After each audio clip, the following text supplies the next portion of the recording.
and we're talking coaching, so I have to, obviously Ben Johnson took his shirt off.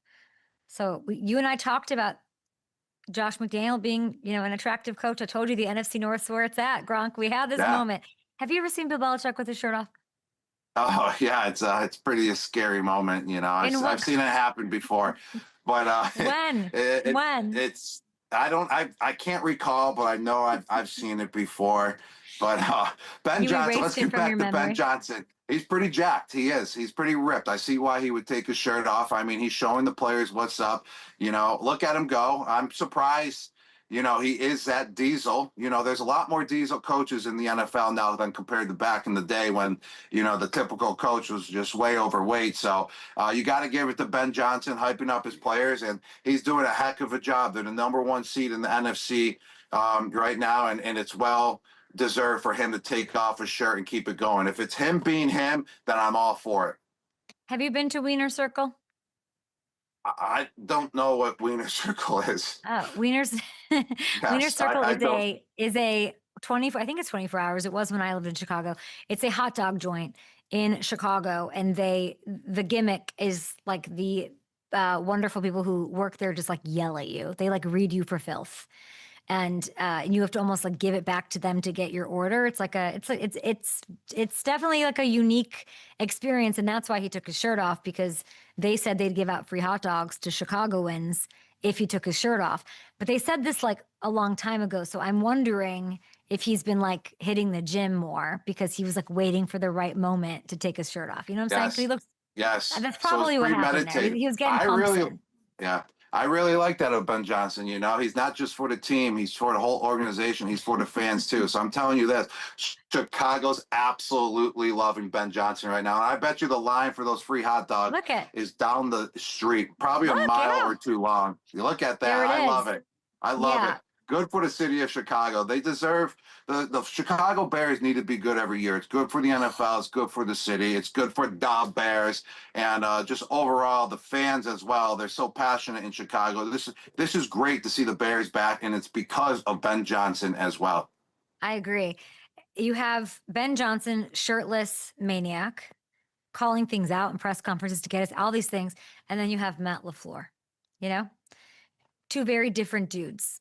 I don't think they love one another either, based off just like little. I don't know anything, but there's a real rivalry, and it's a rivalry renewed here between the Bears and Packers, storied over 100 years of going at it. It's been one-sided. How does this go? What does this come down to? Bears Packers, week 1 of 2 this season. Oh man, this is going to be a great game. And I said it last week on Thanksgiving. I said the winner of the Detroit Green Bay game is actually going to win the division. I love where the Bears are at. Very surprised that they're in first place, but they got a tough schedule ahead. And I think Green Bay is the team to beat, especially after that Thanksgiving win in Detroit. But I would say whoever wins this game is the more disciplinary team. Whoever doesn't have those costly turnovers. We know Green Bay is going to go out there and they're going to play great on defense. Can Caleb Williams really step up to this challenge and do what's necessary, out there and make the right reads instead of making mistakes and giving easy turnovers over there? So I would say the winner of this game is determined off of the turnover battle. Bears have the Packers twice, Niners and Lions over the final 5 games. I think they're on a 5-game win streak. We're talking about the Patriots' 10-game win streak. You've been part of big streaks. You had a big streak on the way to a 4th Super Bowl, I believe, down in Tampa, second half of the season, last couple games. Can you just like tell me something about streaks I might know? It's a tough question. I'm sorry to put you on the spot like that, but do we buy them? Is it like, I guess it ties into momentum. I would be upset if I was on a streak because I would only see that you can only go one way. It's going to get ruined. I'm Good just things laughing to end. my What? I'm just laughing to myself because I'm just picturing Will Ferrell going streaking right now, okay? In the movie I Old should have School. known Yeah, that. and that's what I should everyone have brings known that. up. Everyone brings that up. It just goes right to their mind whenever they hear the word streak. Not me, But but I'm glad it does for you. Like, what do I need to know as an NFL fan? What do I need to know about these streaks that couple of these teams are on, especially down the stretch?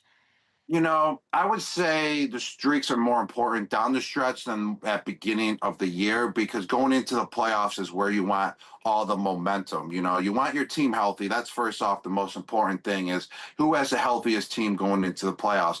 And then the streaks. I mean, you can get on a hot streak at the beginning of the year, which we did, I think in 2015 season it was. We were 10-0 and then we lost to the Broncos, which was kind of a BS loss. I mean, there was a couple bad penalties that went against us from what I remember that year that kind of ruined the streak. And then we were kind of iffy from there on out after that, after winning those first 10 games. So I think the Patriots getting their losses out of the way at the beginning of the year and then being on this streak, and then same with the Bears on this streak, it's great for them because they've already got some losses, so they know how to overcome those losses and learn from those losses. It's not like they're on a streak where they can get knocked down on the streak and then find their way to bounce back up. They already had to do that, both of these teams.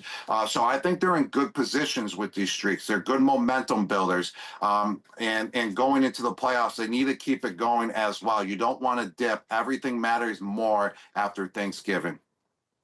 If you could play the Bears Packers, obviously Fox, Packers 6.5-point faves. Which coach would you rather play for, LaFleur or Ben Johnson? Who's more of a Gronk coach? Who'd get the most out of you and why? I really like both of the coaches. There's no doubt about it. But I'm going to go with more of Ben Johnson just because we know he's just a true offensive guru. We've seen what he did with the Detroit Lions last year. We're seeing what he's doing with the Bears. I mean, the Green Bay Packers offense, they're just a vanilla type of offense. They're more on that side, more conservative. The Bears, they're letting it all go. That's the type of football that I like to play, is just letting it all go, not being conservative, taking chances. And Ben Johnson's doing that. He's been doing that his whole entire career. So I just see, and with him taking his shirt off, that's a Gronk move right there. So I just see Ben Johnson fitting my mold more, even though I do really believe both coaches are great. And both coaches know how to use tight ends and get the most out of them. So I was just a little bit curious about that. So that game will be on Fox and all of that. Let's go to the AFC quickly and talk about these Bengals. Oh my goodness. I'm looking at the North, right? Who wins the AFC North? I'll put it to you that plainly. Oh, so we got the Baltimore Ravens and the Pittsburgh Steelers are at the top. Dang, I don't think the Cincinnati Bengals can pull it off, even though they got this little burst right now with Joe Burrow. Should we look at their schedule? Do you want to see their schedule? Yeah, they do got a pretty easy schedule. I mean, they got Buffalo, Baltimore, Miami, Arizona, Cleveland. I mean, it's going to come close. I'm hoping that they win, the next like three, and they make it appetizing and they get the fans biting their, nails to see if they can pull it off or not. But I think the Steelers or the Baltimore Ravens, one of them's going to go on a hot streak. One of them's going to get a couple wins in a row, and it's either one of those teams that's going to win that division. And I would probably say, dang, it's so tough because it's just so tough because you believe in Baltimore and then they just tank, and then you believe in them and then they tank, and then you believe in the Steelers and then they tank, and then they have a great nobody wants to win this then, division. It's insane. No one. I mean, it's hard to tell, but I would say Baltimore or Pittsburgh because one of those teams will go on a semi streak. I think the Bengals are going to win the North. I don't know. If the Bengals weren't 4-8, if they were like 5-7 right now, I would give it to them. But 4-8 is a very tough hole, to climb yourself out of. Yeah. Can you pick between the Steelers and you got two injured quarterbacks. One's got 9 injuries every week, and one of them looks like one of the wet bandits in Home Alone with his nose beat up. Pick one. Which one of those gentlemen you think is winning the division? Go on. All right. Since I got to pick, Joe Burrow. He looks like Joe Burrow. Joe Burrow is the best quarterback in that division right now. He is. I'm in Baltimore.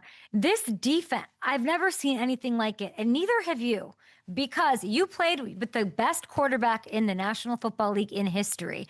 And when he was out, Jimmy G, they kept it alive because you had great coaching.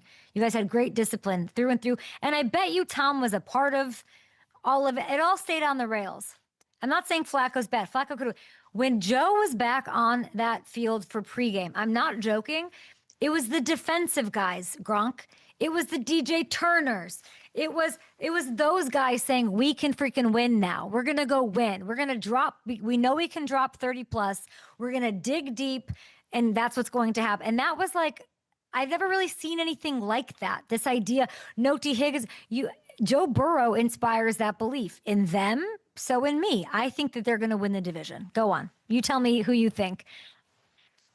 I like, I like the direction that you're going, Kay. It makes sense. And I can't argue Joe Burrow is the best quarterback in the division. What he did on his comeback, after being injured for a couple weeks and then showing up in that game, just phenomenal play.